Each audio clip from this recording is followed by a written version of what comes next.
Assalamu alaikum, everybody. It's Ahmad Qadirov, and let's get started. It's a vocabulary lesson, elementary, unit 8, about conversations, greetings and wishes. Greetings degan o'sha tanishdagi so'zlar va tilaklar. Demak, every day we usually say good morning, right? O'sha o'zbek tilidagi assalomu alaykum yoki rus tilidagi здравствуйте, right? Good afternoon, good evening. Ingliz demak ularda har xil kun vaqtiga qarab o'zgaradi, bizda odatda o'zgarmaydi.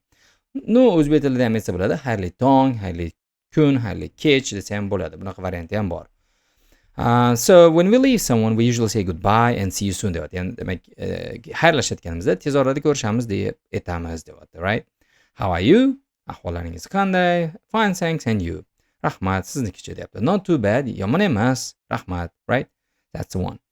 Demak, good night. Don't say good night when you arrive somewhere, only when you leave. Demak, biron yerga kelganda emas, balki ketayotganimizda aytarkanmiz, ya'ni yaxshi dam oling degan ma'noda. And usually deyapti, we say please deyapti. Iltimos bilan so'rar ekanmiz. Bu iltimos degan ma'noda emas, umuman o'zi qabul qilingan qoida, xushmuomala bo'lishga. Надо сказать, пожалуйста, da. Thank you yoki cheers derkanmiz. Agar kimdir bizga rahmat, yaxshi ish yordam qilgan bo'lsa, rahmat deyishi neformalniy, ya'ni norasmiy usuli cheers desak ham rahmat degan ma'noda kelar ekan. Kimdir bizga kofe berdi yo bir yordam berib qo'ydi, yukimizni ko'tarib. Kimdir aksirganda bless you deymiz, ya'ni sog' bo'ling. Sorry, nimadir ayb ish qilib bo'lsak.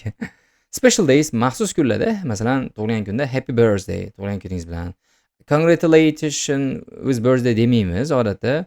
Просто happy birthday deymiz. Mana bu ham common mistakes aytib turibdi kimdirga. Congratulations deyilmas ekan demak. Tug'ilgan kunlar bilan. It's Christmas. Endi bular uni Rojdestvo bayrami, masalan, bizda buni boshqa bayramlar bilan ishlasak bo'ladi. Masalan, Navruz, Happy Navruz, Happy Eid yoki Eid Muborak degan ma'noda, Hayit Muborak. It's New Year's Day bo'lsa, agar yangi yil kuni bo'lsa, Happy New Year desak bo'ladi. Kimgadir imtihoni bor bo'lsa, good luck desak bo'ladi, omad.